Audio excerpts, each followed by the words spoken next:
Мінекей құрметті әріптестер, жана академиямыз бітті. Енді міне баршамыз келдік.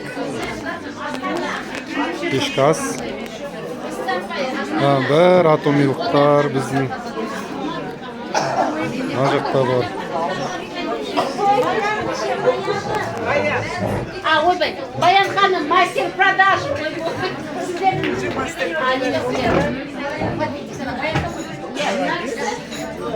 Ажар ханым Шымкентте Восток деген центрдің руководителі. Мына кісілердің бәрі атамиянцы көп кісілер жаңа бір жағдайлармен бола алмаймыз деп кетті.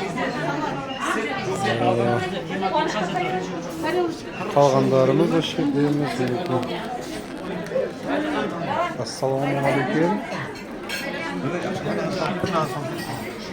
Осындай кешкі ас. Марат мырза Бекбастан келген.